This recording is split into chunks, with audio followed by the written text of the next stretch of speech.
Nous voyons l'action du séducteur s'exercer parmi les disciples du Christ. Il induit Pierre à tenter le Maître, et Pierre essaie de détourner Jésus du chemin de la croix. Matthieu 16, 22-23. Plus tard, le diable prend à nouveau possession de ce même disciple dans la cour du souverain sacrificateur, lui suggérant le mensonge. Je ne connais pas cet homme, Luc 22, 31-34 et Matthieu 26, 74. Nous trouvons aussi dans les épîtres de Paul des traces de l'activité de Satan comme séducteur.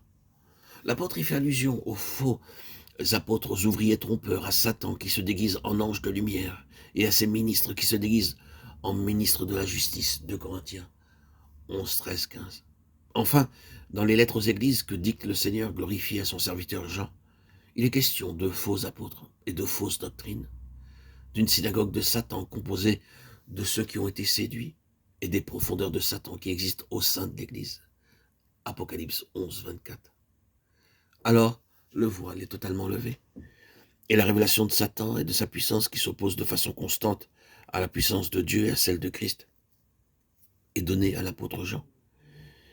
Il reçoit les messages destinés aux églises, puis l'ange lui révèle l'activité mondiale du séducteur. Il reçoit l'ordre d'écrire ce qu'il voit, car il faut que l'église connaisse l'étendue et la portée de cette guerre, dans laquelle les rachetés se trouveront engagés, jusqu'à ce que le Seigneur Jésus revienne du haut des cieux, et qu'il juge ces puissances d'iniquité, de malice et de haine astucieuse, toujours agissantes derrière l'humanité et dans l'humanité.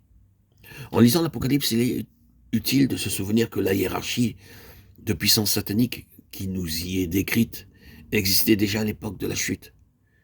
Mais alors, elle n'est qu'entrevue. Plus tard, elle n'est que partiellement révélée. Tant que la postérité de la femme qui doit écraser la tête du serpent n'a pas été manifestée. Les temps sont accomplis, le Christ paraît. Alors Dieu, manifesté en chair, se mesure au calvaire avec l'archange déchu et ses légions. Il dépouille les principautés et les puissances et les expose à la honte.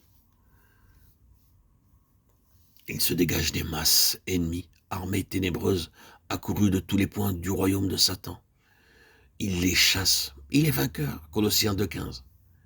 L'étude attentive des Écritures nous montre que Dieu ne dévoile que graduellement les vérités qui le concernent et tout ce qui touche au domaine surnaturel. Il proportionne la révélation de ce que ses enfants doivent savoir à leur force. Cette révélation plénière de la puissance de Satan et de son royaume n'est pas donnée au premier jour de l'Église. Ce n'est qu'une quarantaine d'années après l'ascension que l'apôtre la reçoit.